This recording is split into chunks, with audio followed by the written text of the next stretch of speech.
जिंदाबाद जिंदाबाद जिंदाबाद भारत माता के भारत माता के बीटीसी निर्वाचनक লৈ তৎপৰ বিজেপি জমদৰ সমষ্টি উদ্ধাৰ কৰাৰ কুচকাৱাজ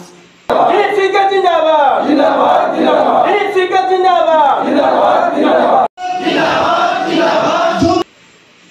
ইউপিপিএল বিপিএফৰ কৰ্মীৰ বিজেপিত যোগদান অহা 22 ছেপ্টেম্বৰ অনুষ্ঠিত হ'বলগীয়া বিটিচি সাধাৰণ পৰিষদীয় নিৰ্বাচনৰ দিন ক্ৰমাৎ চমু চাপি অহাৰ সমান্তৰালভাৱে ৰাজনৈতিক দল সংগঠনৰ প্ৰচাৰ অভিযান তীব্ৰতৰ হৈ উঠিছে বিটিচি নিৰ্বাচনত বিজেপি দলে একক সংখ্যাগৰিষ্ঠ দল হিচাপে চৰকাৰ গঠন কৰাৰ লক্ষ্যৰে গাঁৱে ভূঞে ৰাইজৰ সঁহাৰি বিচাৰি চলাইছে নিৰ্বাচনী প্ৰচাৰ জমদৰ বিজেপি কাৰ্যালয়ত আজি অনুষ্ঠিত হয় এক যোগদান কাৰ্যসূচী নিৰ্বাচনৰ প্ৰাক্ষণত বিপিএফ ইউপিপিএলৰ কেইবাগৰাকীও নেতা কৰ্মী আজি আনুষ্ঠানিকভাৱে বিজেপিত যোগদান কৰে আৰু শেহতীয়াকৈ জমদৰ সমষ্টিৰ বিজেপি দলৰ মনোনীত প্ৰাৰ্থী ৰাহুল নাৰ্জাৰীয়ে ৰাইজৰ মাজত ব্যাপক চৰ্চা লাভ কৰিছে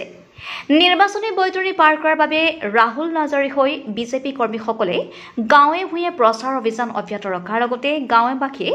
গাঁওবাসী সন্মুখীন হৈ অহা জ্বলন্ত সমস্যাসমূহ সমাধানৰ ক্ষেত্ৰত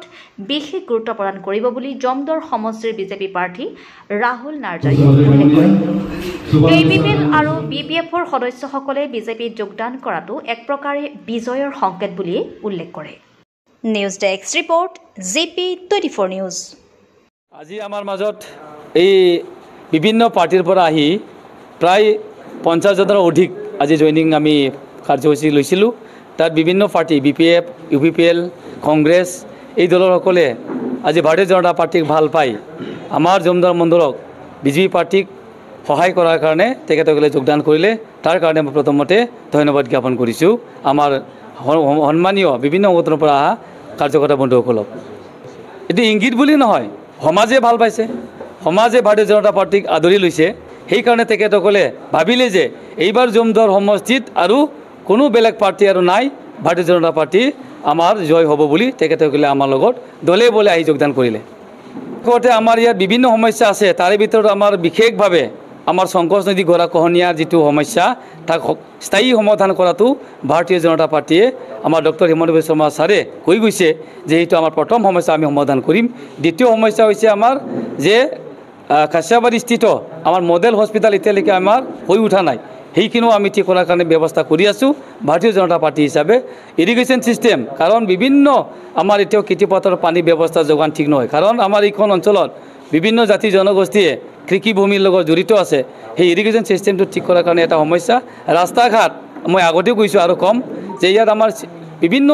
জায়গাত আজিলৈকে এম্বুলেন্স যাবলৈ ব্যৱস্থা হোৱা নাই সেই ব্যৱস্থাটো কৰি দিয়াৰ কাৰণে ভাৰতীয় জনতা পাৰ্টিয়ে সদায় কাম কৰি থাকিম আৰু বিশেষভাৱে আমি জমদৰ সমষ্টিবাসীৰ কাৰণে স্বাৱলম্বনৰ ব্যৱস্থা কৰাৰ কাৰণে আমি চিন্তা কৰা হৈছে আমাৰ ইয়াত আৰম্ভণিৰ পৰা আছে বুলি আমি সকলোৱে জানো মাজত এবাৰ গেপ আছিলে যিসকলে ইয়াৰ পৰা জিকি গৈছিলে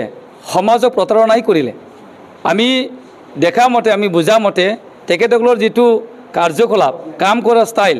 কোনো পধ্যেই এটা আমাৰ আদৰিবলগীয়া নাই কাৰণ যিখিনি সম্ভৱ হৈছে তেখেতসকলৰ নিজৰ পেট ভৰাৰ কাৰণে কাম কৰিলে কিন্তু ভাৰতীয় জনতা পাৰ্টি আমি সদায় গৰীবৰ পৰা গৰীব দুখীয়া শ্ৰেণীৰ ঘৰত যাই কাম কৰাৰ এক পাৰ্টি হয় আৰু সেইখিনি চিন্তা কৰি আমি আগবাঢ়ি যাম সমস্যা সমাধান ক্ষেত্ৰত বিভিন্ন ক্ষেত্ৰত আমি আগবাঢ়ি যাম আৰু যিমান পাৰোঁ আমি সমাজৰ ব্যৱস্থাত আৰু সমাজ পৰিৱৰ্তনৰ কাম কৰাত আগ্ৰহী হৈছোঁ চাওক আমাৰ সন্মানীয় মুখ্যমন্ত্ৰী দেৱ জমদৰ সমষ্টিত এবাৰ আহি গ'লে আপোনালোকে দেখিলে তাৰ জনসমুদ্ৰ হৈ গ'লে তাক দেখি বিভিন্ন পাৰ্টি বেলেগ এটা ইংগিত দিলে যে মুখ্যমন্ত্ৰী আহিছে আহিবই মানুহ কিন্তু আজি আমি দেখা গ'লোঁ যে মুখ্যমন্ত্ৰী অহাৰ পিছত যিটো ঢেউ আহিলে এইটো উদ্ভূতপূৰ্বক আপোনালোকে দেখা পালে যে যেইফালে যায় সেইফালে বিজেপি আপুনি হাক পালে যায় বিজেপি পিছফালে যায় হাক বিজেপি সৌ পালে যায় বিজেপি ওপৰত চালেও বিজেপি তলত চালেও বিজেপি আমি ক'ব গ'লে আজি তাৰিখত জমদৰ মণ্ডলৰ বিজেপি এনেকুৱা হৈ গ'ল যে আমি বেলেগ পাৰ্টি দেখাই নাপাওঁ তেনেকুৱা এটা পৰিৱেশ আমি আজি পালোঁ